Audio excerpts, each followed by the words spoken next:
Assalamualaikum warahmatullahi wabarakatuh. Perkenalkan, nama saya Lina Zaimatul Rohmah, NIM 211120002501, kelas AB. Di sini saya bermaksud untuk menyelesaikan ujian akhir semester mata kuliah Akuntansi Keuangan Lanjutan 1, dosen pengampu Ibu Siti Alia SEMSI. Soal pertama. Ilustrasikan, induk perusahaan memiliki lebih dari satu jenis saham anak perusahaan. Bagaimana pengaruhnya jika induk perusahaan memiliki lebih dari satu jenis saham anak perusahaan? Apabila anak perusahaan ini memiliki lebih dari satu jenis saham perusahaan, maka induk perusahaan bisa membeli kedua jenis saham tersebut. Akibatnya, ini akan mempengaruhi perhitungan dalam hak-hak atas setiap jenis saham tersebut dalam neraca konsolidasi. Akibat adanya kepemilikan tersebut, maka induk perusahaan ini harus mengungkapkan informasi atas setiap saham tersebut di catatan atas laporan keuangan konsolidasi. Kedua jenis saham tersebut itu biasanya saham utama dan saham biasa. Saham utama itu dia mempunyai hak prioritas dalam pembagian dividen, dan dia juga mempunyai hak prioritas dalam perhitungan. Maksudnya hak saham utama itu perhitungannya diprioritaskan terlebih dahulu daripada saham biasa, karena saham biasa itu memiliki posisi yang paling rendah. Ilustrasinya seperti ini. Jika PT A sebagai induk perusahaan dan PT B sebagai anak perusahaan, dan PT B ini memiliki lebih dari satu jenis saham, yaitu misalnya 6.000 lembar saham utama dan 8.000 lembar saham biasa. Nah, PT induk ini bisa membeli kedua jenis saham tersebut dengan 3.000 lembar saham utama dan 4.000 lembar saham biasa. Untuk lebih jelasnya, ke ilustrasi berikut ini. Pada tanggal 2 Februari 19X9, PT Intan membeli saham yang beredar milik PT Arsat yang terdiri dari 3.000 lembar saham utama dengan harga kurs 120, 5.000 lembar saham biasa dengan harga kurs 115. Pada saat pembelian tersebut, keadaan model PT Arsat adalah sebagai berikut. 8% saham utama 6.000 lembar saham nominal 10.000, jumlah 60 juta. Saham biasa 8.000 lembar nominal 10.000, jumlah 80 juta. Akhir saham utama 900.000, akhir saham biasa 2 juta, laba ditahan 28 juta. Selama tahun 19X7 dan 19X8 ini tidak ada pembagian dividen. Dengan adanya transaksi tersebut, hak masing-masing jenis saham terhadap laba yang ditahan perusahaan anak akan berbeda-beda tergantung sifat saham utamanya. Ada 4 sifat saham utama. Yang pertama, saham utama kumulasi dan berpartisipasi. Yang kedua, saham utama kumulasi tetapi tidak berpartisipasi. Yang ketiga, saham utama tidak kumulasi tetapi berpartisipasi. Dan yang terakhir, saham utama tidak kumulasi dan tidak berpartisipasi. Untuk lebih jelasnya kita bahas satu persatu sifat saham utamanya dengan transaksi tersebut.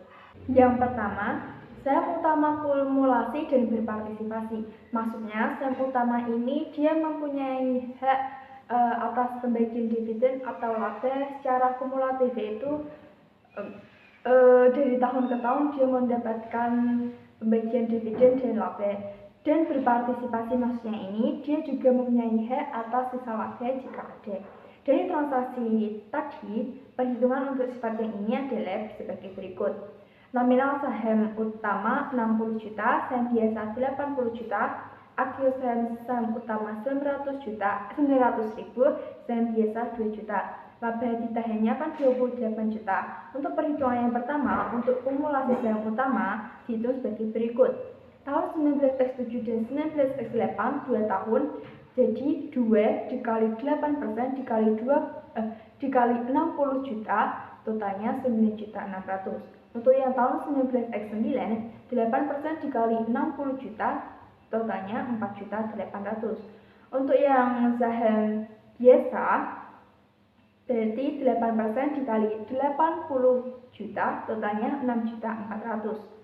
Nah, ini terdapat sisa laba dengan perhitungan 28 juta dikurangi 9.600.000 ditambah 48 juta 4.800.000 ditambah 6.400.000, sisa labanya 7.200.000. Nah, sisa laba ini dibagikan ke saham utama partisipasi dan saham biasa. Saham utama partisipasi dengan perhitungan 6.000 lembar saham dibagi 14.000 lembar saham dikali 7.200.000. 6.000 lembar saham ini dari saham utama kan totalnya 6.000 lembar. Nah, 14.000 lembar ini dari 6.000 lembar saham ditambah 8.000 lembar saham. Jadi total saham utama partisipasinya 3.085.714. Untuk yang saham biasa 8.000 lembar dibagi 14.000 lembar saham dikali 7.200 totalnya 4.114.286. Jadi jumlah modal saham utamanya 78.385.714. Untuk yang saham biasa 92.514.286. Nah, ataupun jurnal yang dibuat oleh PT Intan sebagai berikut. Investasi saham utama PT Arsa 36 juta didapat dari dia akan membeli sahamnya 3.000 lembar dengan harga kurs 120. Jadi 3.000 dikali 100 dibagi 120 dikalikan nominalnya yaitu 10.000, jadi 36 juta. Untuk yang investasi saham biasa PT Arsat 57 juta didapat dari 57.500 didapat dari saham biasanya kan dia membeli 5.000 lembar saham dikalikan kursnya berapa? Kursnya 115. Jadi 5.000 dikali 115 dibagi 100 dikalikan nominalnya 10.000. Kasnya dikredit sebesar 93.500. Nah, untuk menghitung besarnya controlling interest PT Intan untuk masing-masing jenis saham sebagai berikut. Untuk yang saham utama, hak pemilikannya sebesar 3.000 lembar dikali 6.000 lembar dikali 100% sama dengan 50%. Nah, 3.000 lembar ini kan dia membeli 3.000 lembar saham utama dari 6.000. Jadi 3.000 dibagi 6.000. Jadi controlling interestnya 50% dikali 78.385.714. Totalnya 39.192.857. Sedangkan jumlah investasi saham utamanya 36 juta. Ini menimbulkan KNBDHP atau kelebihan nilai buku di atas harga pokok sebesar 3.192.857. Untuk perhitungan yang saham biasa sama, yaitu hak pemilikan sebesar 5.000 lembar saham biasa dibagi 8.000 lembar saham dikalikan 100% sama dengan 62,50%.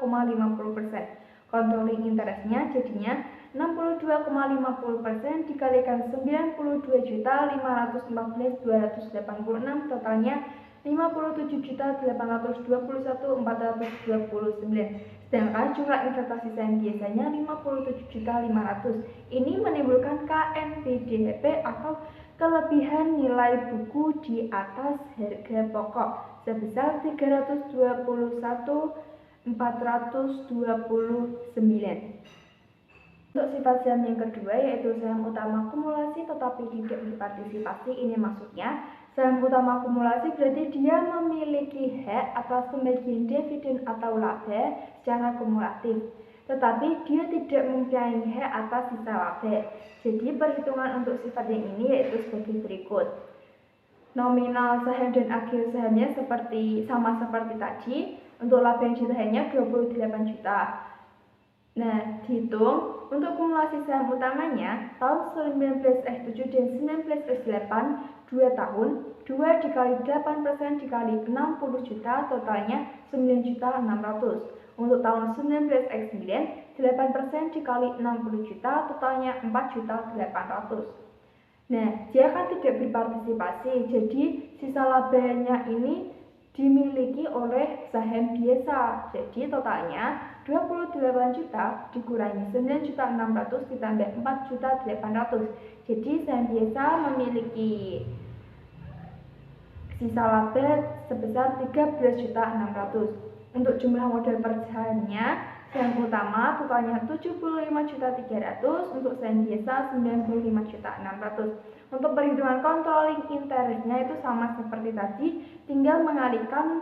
Tadi kan controlling interestnya saham utama kan 50%, jadi untuk yang sifat ini berarti 50% dikalikan 75.300.000 untuk yang saham utama. Kalau untuk yang saham biasa, tadi kan perhitungannya 62,50%, jadi 62,50% dikalikan 95.600.000. Selanjutnya untuk sifat yang ketiga yaitu saham utama tidak kumulasi tetapi berpartisipasi. Ini maksudnya saham utama itu tidak mempunyai hak atas pembagian dividen atau laba, tapi dia mempunyai hak atas sisa laba. Untuk perhitungan sifat ini yaitu sebagai berikut. Nominal saham utama 60 juta, nominal saham biasa 80 juta, akio saham utama 900.000, akio saham biasa 2 juta, laba ditahannya 28 juta. Ini dibagikan kepada saham utama 6.000 lembar dibagi 14.000 dikali 28 juta, jadi saham utama 12 juta. Untuk yang saham biasa 8.000 lembar dibagi 14.000 lembar dikali 28 juta, totalnya 16 juta. Jadi jumlah modal per sahamnya ini, saham utama totalnya 72.900.000, saham biasa 98 juta. Untuk perhitungan controlling interestnya juga sama seperti tadi, tinggal mengalihkan jumlah modal per jenis sahamnya. Sifat yang terakhir yaitu saham utama tidak kumulasi dan tidak berpartisipasi. Ini maksudnya berarti saham utama itu tidak mempunyai hak atas pembagian dividen, tidak mempunyai hak atas sisa laba. Jadi semuanya itu dimiliki oleh saham biasa. Langsung saja ke perhitungan untuk yang sifatnya ini. Nominal saham utama 60 juta, saham biasa 80 juta, akio saham 900.000, akio saham biasa 2 juta. Laba yang ditahan 28 juta, seluruhnya ini jadi milik saham biasa karena saham utama tidak kumulasi dan tidak berpartisipasi. Jadi totalnya 28 juta ini milik saham biasa. Lanjut jumlah modal per jenis sahamnya, saham utama totalnya 60.900.000, untuk saham biasa 110 juta. Untuk perhitungan controlling interestnya juga sama seperti tadi, tinggal mengalihkan ke jumlah modal per jenis sahamnya. Setelah memperhitungkan controlling interest itu akan menghasilkan KNBDHP atau KHPDNB. Nah, itu akan mempengaruhi di penyusunan di penulisan jurnal eliminasi, juga di kertas kerja. Itu tergantung sifat saham utamanya. Soal yang kedua, jika terjadi transaksi penjualan barang dagang antara induk dengan anak perusahaan, bagaimana perlakuan akuntansinya? Nah, untuk penjualan barang dagangan antara induk dengan anak ini ada dua. Yang pertama yang dilakukan oleh induk kepada anak, yang kedua dilakukan oleh anak kepada induk. Untuk yang pertama, penjualan barang dagangan oleh induk perusahaan kepada anak perusahaan ini, apabila penjualan barang dagangan oleh induk ke anak ini dijual berbeda dengan harga pokoknya, maka akan menimbulkan laba atau rugi. Nah, adanya laba rugi ini yang diakui oleh induk tidak akan mempengaruhi kepentingan hak kepemilikan anak perusahaannya, karena yang melakukan transaksi semuanya kan induk perusahaan, tidak melibatkan anak perusahaan. Nah, perlakuan akuntansinya kita misalkan saja jika induk perusahaan itu menjual barang dagangan senilai 10 juta padahal harga pokoknya 8 juta, jadi induk kan mengakui laba sebesar 2 juta. Nah, laba ini harus dieliminasi nantinya. Untuk yang perusahaan anak, dia kan mencatat persediaan barang dagangannya kan 10 juta, padahal harga pokoknya kan 8 juta.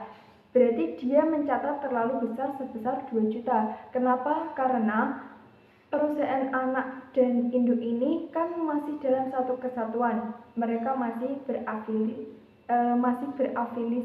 berafiliasi. Jadi perusahaan anak itu harus mencatat senilai harga pokoknya. Jadi nanti diadakan jurnal eliminasi dengan laba ditahan PT induk di debit sebesar 2 juta dan persediaan barang dagangan PT anak sebesar 2 juta. Jadi kesimpulan untuk yang ini itu jika penjualan barang dagangan dilakukan oleh induk kepada anak, harus mengeliminasi laba atau rugi yang diakui oleh induk dan mengurangi akun atau rekening persediaan barang dagangan yang dicatat oleh perusahaan anak. Untuk yang kedua yaitu penjualan barang dagangan oleh anak perusahaan kepada induk perusahaan. Apabila ini terjadi, maka misal anak itu mengakui adanya laba atau rugi, ini akan mempengaruhi hak induk perusahaan sehingga eliminasinya nanti akan melibatkan rekening induk perusahaan dan rekening anak perusahaan. Jurnal eliminasi itu juga akan dipengaruhi oleh metode apa yang induk gunakan, metode equity atau metode cost. Nah, ini juga akan mempengaruhi jurnal eliminasi ini juga akan dipengaruhi oleh hak kepemilikan atau besarnya persentase kepemilikan saham anak perusahaan. Untuk jurnal eliminasinya, jika dia menggunakan metode equity, berarti laba yang ditahan PT anak harus dieliminasi, rekening investasi saham PT anak harus dikurangi, dan persediaan barang dagangan PT induk juga harus dikurangi. Sedangkan jika metode cost yang digunakan, maka laba ditahan PT anak harus dikurangi, harus dieliminasi, dan persediaan barang dagangan PT induk juga harus dikurangi. Soal yang ketiga, jika terjadi transaksi penjualan aset tetap antar perusahaan yang berafiliasi, bagaimana perlakuan akuntansinya? Nah, jika ini terjadi, persoalan yang timbul itu tidak hanya masalah laba rugi, tetapi masalah penyusutan atau depresiasi aktiva tetap bagi perusahaan yang membeli, karena perusahaan membeli kan yang menggunakan aktiva tersebut. Nah, aktiva tetap kan pasti ada penyusutan atau depresiasinya. Jadi ini harus diperhitungkan, tidak hanya memperhitungkan laba rugi harus dieliminasi. Nah, bagaimana perlakuan akuntansinya? Yang pertama, laba atau rugi yang diakui oleh penjual ini harus dieliminasi. Yang kedua, aktiva tetap pada perusahaan pembeli dan aktiva tetap pada perusahaan pembeli ini dicatat terlalu besar seperti tadi di penjualan barang dagangan. Jadi aktiva tetap ini harus dikurangi nominalnya dan sehingga penyusutannya akibatnya depresiasi atau penyusutannya ini juga akan dicatat terlalu besar. Jadi aktiva tetap dan penyusutannya itu harus dieliminasi. Nah, akibatnya adanya depresiasi yang terlalu besar pada catatan pihak pembeli, laba yang ditahan pihak pembeli juga dicatat terlalu kecil, maka harus dilakukan penyesuaian. Misalnya PT induk menjual aktiva tetap ke PT anak sebesar 10 juta, padahal harga pokoknya 8 juta. Jadi PT induk ini mengakui laba sebesar 2 juta. Nah, laba ini yang harus dieliminasi. Nah, di PT anak kan dia mencatat aktiva tetapnya kan 10 juta. Jadi ini harus dikurangi, harus dicatat sebesar harga pokoknya. Jadi nanti diadakan jurnal eliminasi, laba ditahan PT induk 2 juta dan aktiva tetap PT anak 2 juta. Nah, jika aktiva tersebut itu digunakan sampai nilai ekonomisnya habis, maka ada akumulasi penyusutan atau depresiasi aktiva tetap. Maka eliminasi laba yang ditahan PT induk dan nilai aktiva pada PT anak harus dilaksanakan dan diperhitungkan pula akumulasi penyusutannya tiap akhir tahun. Misalnya tadi mempunyai nilai umur ekonomis 4 tahun. Di tahun pertama dia harus melakukan eliminasi. Kita harus memperhitungkan dulu akumulasi penyusutannya dan laba ditahan PT induknya. Tadi kan saat pembelian labanya kan 2 juta. Di tahun pertama dengan perhitungan 1/4, 4 itu dari nilai ekonomisnya tadi ditaksir selama 4 tahun, jadi 1/4 dikalikan 2 juta. Jadi laba ditahan PT induk pada tahun pertama itu sebesar 1.500.000. Nah, akumulasi penyusutannya sebesar 500.000. Nah, aktiva tetap PT anak jadi 1.500.000 tambah 500.000 ya dia 2 juta. Nah, untuk jurnal eliminasi di tahun pertama ini berarti laba ditahannya tadi 1.500.000 dan akumulasi penyusutannya di debit juga 500 dan aktiva tetap PT anak diganti sebesar 2 juta. Soal yang keempat, bagaimana perlakuan akuntansinya jika terjadi penjualan obligasi antar perusahaan yang berafiliasi? Apa itu obligasi? Obligasi adalah surat utang yang diterbitkan oleh pihak yang berutang kepada pihak yang berpiutang.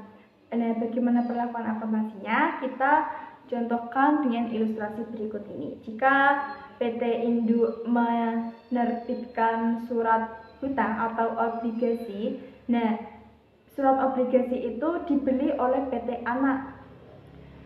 Misalkan PT Induk menerbitkan obligasi dengan nilai nominal 1 juta dengan bunga 10% per tahun. 1 tahun kemudian PT anak ini membeli obligasi itu sebesar 100.000 dengan harga belinya 104.500. Nah, di sini PT Induk itu mengalami kerugian konstruktif. Kenapa? Karena kan PT anaknya membeli 100.000 tapi dia membelinya dengan nominal 104.500. Jadi PT Induknya rugi sebesar 4.500. Nah, jurnal yang harus dibuat itu yang pertama, laba ditahan dari PT anak pada investasi PT anak sebesar 4.500 sebesar kerugiannya tadi. Kenapa rugi? Kan dia anaknya kan membeli 100.000 tapi anak harus membayar 104.500. Jadi kan induknya rugi. Kan itu kan surat obligasinya kan milik induk, jadi kan induknya rugi. Jurnal yang selanjutnya dibuat itu mencatat kerugian konstruktifnya. Di debit kerugian konstruktif sebesar 4.500, utang obligasi di debit sebesar 100.000 karena anak kan memberi 100.000. Di kredit itu investasi dalam obligasi sebesar 104.500. Nah, jika anak perusahaannya itu yang menerbitkan obligasi lalu dibeli oleh PT Induk, maka dimisalkan saja nominalnya sama seperti tadi. Jadi kerugian konstruktifnya itu tidak diakui semuanya, tetapi dihitung sesuai dengan persentase kepemilikan sahamnya. Jika PT saham itu dimiliki oleh PT anak itu dimiliki oleh PT Induk sebesar 80%, maka kerugiannya itu dihitung. Tadi kan kerugiannya 4.500, berarti 4.500 itu dikalikan 80%. Jadi totalnya 3.600. Nah, untuk jurnalnya baru laba dari PT Induk, laba dari PT anak sebesar 3.600 di debit, di kreditnya investasi pada PT anak sebesar 3.600. Selanjutnya yaitu untuk mencatat kerugiannya sama seperti tadi, jurnalnya kerugian konstruktif sebesar 3.600, di debitnya utang obligasi juga 100.000, di kredit akun investasi dalam obligasi sebesar 103.600. Soal yang terakhir, bagaimana perlakuan akuntansi untuk pemilikan tidak langsung yang membentuk hubungan induk, anak, dan cucu jika menggunakan metode equity maupun metode cost. Bila terjadi hal semacam ini, maka persoalan yang timbul itu penentuan laba atau rugi dan perubahan modal atau kekayaan yang terjadi dalam perusahaan afiliasi tersebut. Nah, untuk menghitung labanya atau ruginya itu harus dimulai dari perusahaan cucu, karena perusahaan cucu kan perusahaan yang strukturnya paling rendah, jadi harus dihitung terlebih dahulu. Kemudian baru dihitung laba perusahaan anak setelah mendapat laba dari perusahaan cucu tadi. Baru PT induk itu menghitung laba dari PT anaknya. Jika menggunakan metode equity, maka perhitungan dan jurnalnya untuk masing-masing pada tahap pengakuan itu sebagai berikut. Untuk tahap pendapatan dividen, jika menggunakan metode ekuitas, maka jurnalnya itu kas pada investasi saham PT cucu, karena ini kan yang mencatat PT anak terlebih dahulu, karena kan PT cucu ini harus diperhitungkan terlebih dahulu. Nah, untuk pengakuan labanya, jurnalnya investasi pada PT cucu, lalu kreditnya laba PT cucu. Dan jika metode costing digunakan, maka untuk pengakuan dividennya itu jurnalnya pendapatan kas pada pendapatan dividen PT cucu. Untuk laba tidak ada karena kos itu tidak memperhitungkan laba. Nanti perhitungan laba itu di akhir, yaitu di laporan neraca konsolidasinya. Nah, untuk nominalnya itu harus sesuai dengan persentase kepemilikan sahamnya. Jadi PT anak itu mempunyai saham PT cucu itu berapa persen. Nah, baru dikalikan dengan nominalnya. Nah, setelah PT anak itu mengakui laba dari PT cucu, maka PT induk baru mengakui laba dari PT anak setelah PT anak mengakui laba dari cucunya. Nah, perhitungannya dan jurnalnya juga sama seperti tadi, tergantung metode apa yang digunakan juga. Jadi harus melihat dulu berapa persentase kepemilikannya PT induk terhadap PT anak. Nah, jangan lupa untuk menghitungnya itu laba PT anak setelah dia mendapatkan laba dari PT cucu. Nah, untuk jurnal eliminasi yang dibuat, misalnya PT anak ini membuat jurnal eliminasi, maka jika menggunakan metode ekuitas, maka jurnalnya yaitu modal saham PT cucu, laba ditahan PT cucu pada investasi saham PT cucu. Modal saham ini harus diperhitungkan juga berapa persentase kepemilikan PT anak terhadap PT cucu. Untuk perhitungan laba yang ditahan juga memperhitungkan persentase kepemilikannya berapa persen dikalikan laba yang ditahan akhirnya setelah dia mendapatkan laba dari cucu. Untuk metode cost yang digunakan, maka ada dua jurnal untuk mengakui laba dan untuk mengeliminasi investasi saham. Jika jurnal yang dibuat untuk mengakui laba berarti jurnalnya laba ditahan PT cucu pada laba ditahan untuk PT anak. Nah, jurnal untuk mengeliminasi investasi sahamnya berarti modal saham PT cucu didebit, laba ditahan PT cucu didebit, dan di kreditnya itu investasi saham PT cucu. Nah, untuk menghitung laba yang ditahan PT cucu ini juga melihat dari berapa persentase kepemilikannya dikalikan laba awal, laba ditahan awal milik PT cucu. Selanjutnya PT induk membuat jurnal eliminasi juga. Perhitungannya juga sama seperti jika anak perusahaan itu membuat jurnal eliminasi. Jadi melihat dulu berapa persentase kepemilikannya, PT induk itu memiliki persentase berapa persen di anak. Sekian yang dapat saya jelaskan dan saya sampaikan. Semoga Bu Alia bisa menangkap apa yang saya sampaikan. Terima kasih. Wassalamualaikum warahmatullahi wabarakatuh.